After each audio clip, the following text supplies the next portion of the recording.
To get what you want and become who you are meant to be, you need to learn to wait. It would be best if you said no to many things. The first is sex. In a relationship, sex is the biggest thing that needs to be defined properly. Like a race car, sex can be great in the right hands, but disastrous in the wrong ones. How you handle sex holds great significance for what becomes of your life. The inability to control sexual desires has toppled empires, ended political careers, and led to the loss of fortunes. Remember, delayed gratification increases your level of self-awareness and humility. If you have sex with someone outside marriage, you're not only deceiving yourself into thinking they're suitable for you, but also sharing a part of your spirit with them. Sex clouds your judgment and makes you blind to flaws that you should see. You will discover that you've been deceived when you have sex with someone because you found them sexually attractive. When the hormonal haze clears, you find yourself wanting more in terms of their character, spirituality, values, and other qualities you didn't see physically will finally open the door to a peaceful life. We live in a conflicted society. There is a disapproval of obsession with sex on the one hand and an obsession with sex on the other. Sex is God-ordained and should be practiced within the context of marriage. When sex is put before other important things like family, success, and love, it destroys them. In this summary, you will discover the dividends of being celibate before marriage, eliminating the stigma attached to celibacy, and regaining control of your life to get what you want: authentic love. Did you know? The Centers for Disease Control and Prevention and the National Institutes of Health found that as of 2014, over 5 million Americans delayed gratification until marriage. Choosing to be celibate before marriage enables you to know the mind, heart, and spirit of the person you want to marry. It will be with the inner person before the physical frame when you fall in love. The wait is about channeling the energy that could have been dissipated on sexual gratification toward improving your life. But a terrible person can still be celibate, so waiting involves being intentional about self-development. It does not mean you put your life on hold. It is not weird, it is not a punishment, nor is it forever. You choose to allow God to set you up for greatness. The societal view of a strong man is in terms of his sexual conquests.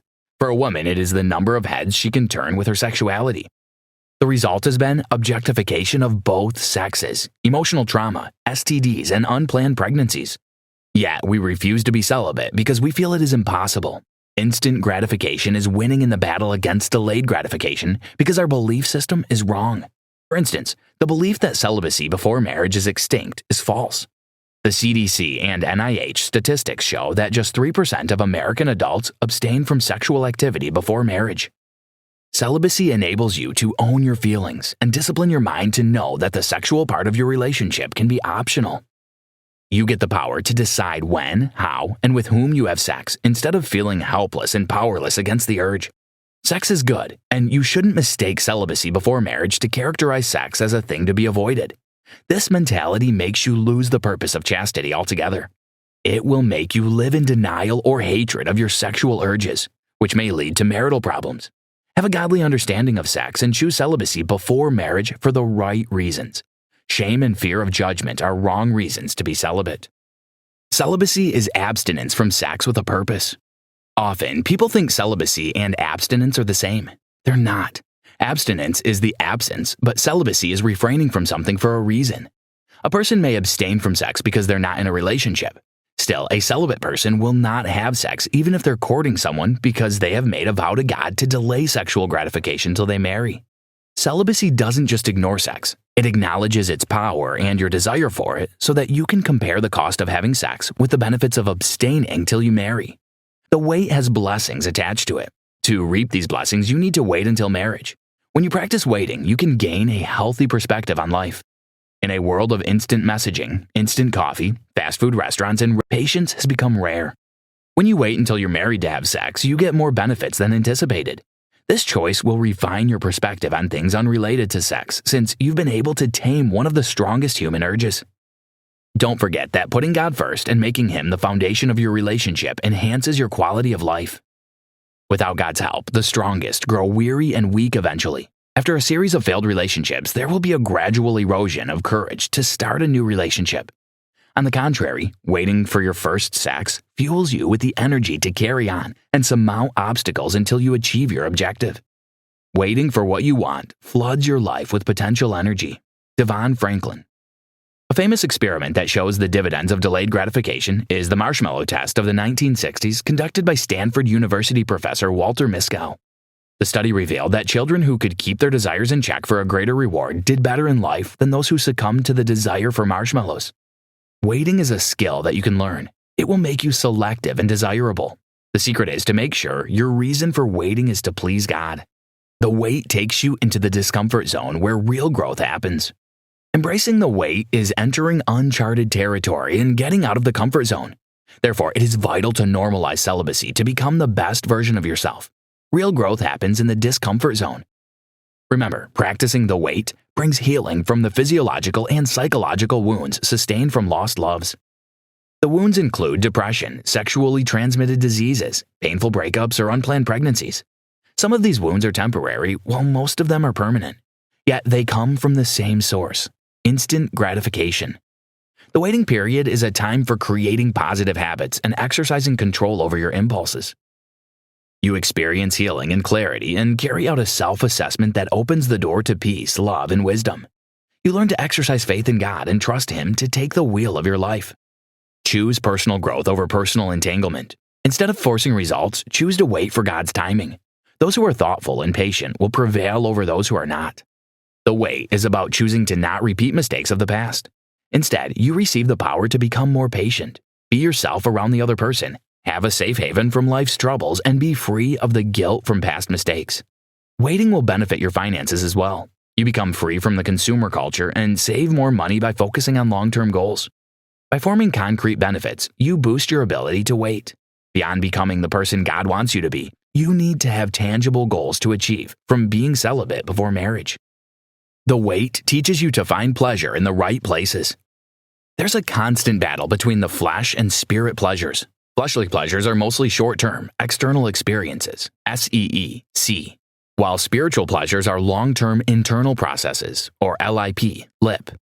The wait is about balancing things out. Emotionally and spiritually balanced individuals enjoy earthly and heavenly delights equally. They have a lot of dates, but don't sleep around. They value having nice things, yet aren't wasteful with their money. Our world is wooing us to put instant gratification like buying things, having sex, gambling, and eating ahead of spiritual pleasures like generosity, honesty, compassion, and empathy.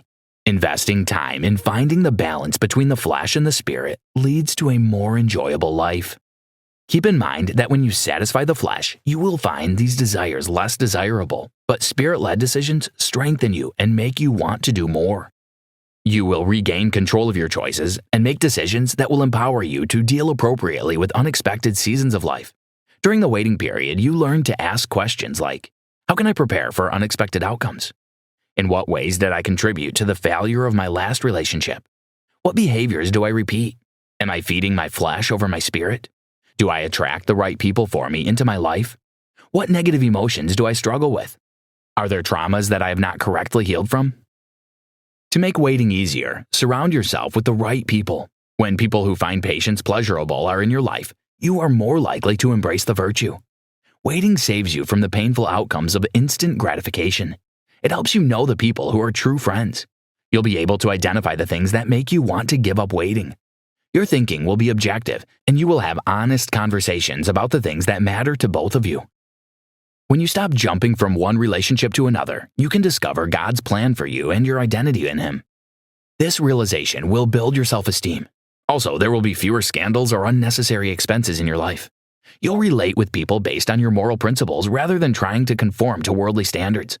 You'll invest time clarifying what you want when premarital sex is out of the picture. The wait involves taking proactive steps toward authentic love. Decide to wait and commit to the decision. Seek counsel from a professional that helps you clarify the reasons for making this commitment. Yield to God entirely so that He can bring the right person into your life. All the heartbreaks, failed relationships, periods of isolation, and unexpected romantic plots. Everything you've experienced up to this point is a part of God's plan. He leads you to the person you were meant to be with and the life He envisioned for you. Waiting does not mean you find the perfect partner, but it ensures you'll meet someone who will bring out the best in you. Celibacy comes in stages. The first stage is while you're getting to know people. Being free of sex is crucial at this stage to keep you objective. Like when shopping, trying on a pair of shoes doesn't mean taking them home. In the second stage of the wait, you've met someone and have stopped shopping. Make sure they understand why you've chosen celibacy. Doing this early on helps you know where to stand and whether to stay or leave. Engage in stimulating activities that keep your time together exciting so that you don't begin to feel the only thing missing is sex. At stage 3, you're ready to commit to this person enough to marry them. Since you have healthy communication, marriage won't be a vague expectation. You both will have a time frame in mind when you will tie the knot. There's a temptation to end the wait at this stage, but you shouldn't give in. Don't forget, exercise foresight and consider the consequences of your choice before making them. The final stage is when you're in a committed relationship but having sex. You can stop having sex and spend more time clarifying God's purpose for your relationship. It takes courage and conviction to make a U-turn at this stage. The formation of a new habit requires 66 days of consistent effort. Try to stay away from sex for 66 days and spend that time learning about God's will for your life. You'll be amazed at how much control and clarity you regain in that time.